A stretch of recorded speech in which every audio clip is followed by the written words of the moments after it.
All right, we are at it again. This time we are cruising out of the port of Galveston down in Houston, Texas. Before heading to the port, we had to stop at Buc-ee's.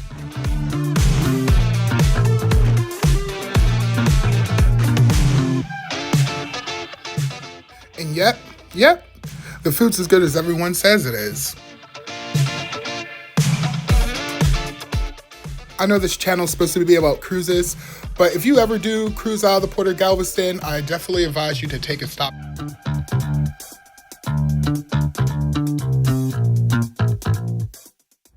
All right, the time has finally come to board. This time we're boarding the beautiful NCL Prima.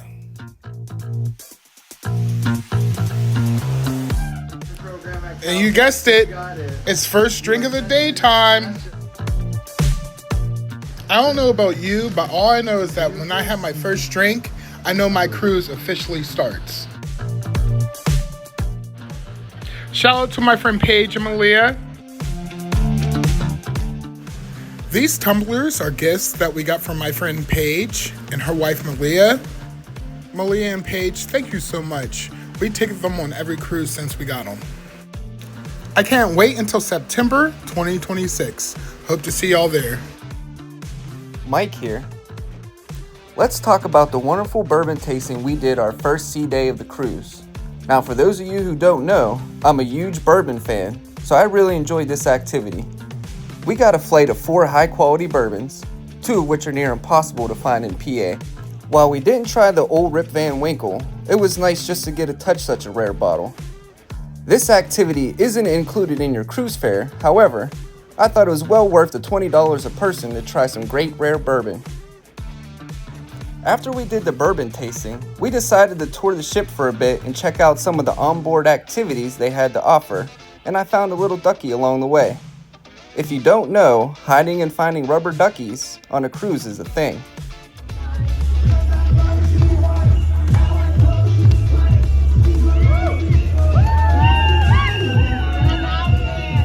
Now it's time to discover what the ports of call have to offer. We're going to review and discuss activities and excursions we did while in Costa Maya, Mexico, Harvest Cay, Roatan, Honduras, and Cozumel, Mexico.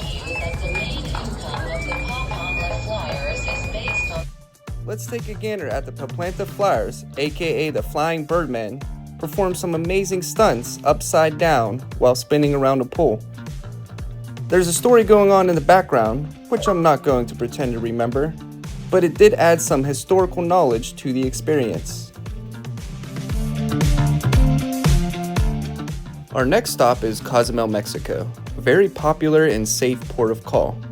At this port, we paid $15 a person to get the gora rufa, aka the doctor or nibblefish, to eat the dead skin off our feet. I call it the gora rufa treatment.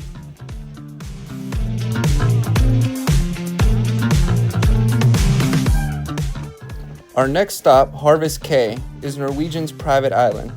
This is our second time here, so we just decided to lounge around the pool and take in the sun before heading back to the ship. And finally, our last stop, Roatan, Honduras. The last time we were here, we decided to tour the island. This time, we journeyed to the Monkey and Sloth Sanctuary, where you can hold a sloth and feed the monkeys as well as the macaw birds. It was about a 20-minute drive each way, and being that we were here before, we chose to book this excursion through a third party, which made it a lot cheaper.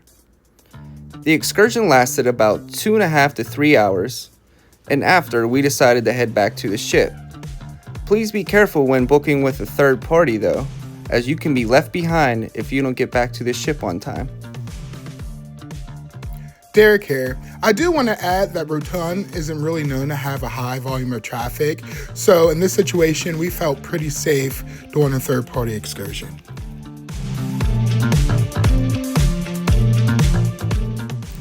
After the excursion, we decided to take the people mover back to the cruise ship as our feet was hurting from walking around all day. Once on board, we decided to go and get our drink and figure out what we were going to do for the rest of the night before our last day at sea. After our drink, we headed out to our balcony to go and look at all the other cruise ships pulling out of port. Look, we spotted the world's biggest cruise ship. Well, I should say at the time, the world's biggest cruise ship. This is our last day on the ship, dreaded for most cruisers, including me, because you have to pack and travel back home. But the relaxation isn't over yet. We indulged in the week-long spa pass that will set you back around $160 a person, which included a very large jacuzzi that could fit at least 20 people, a soaking tub, several wellness rooms like a sauna, steam room, salt room, and a few more.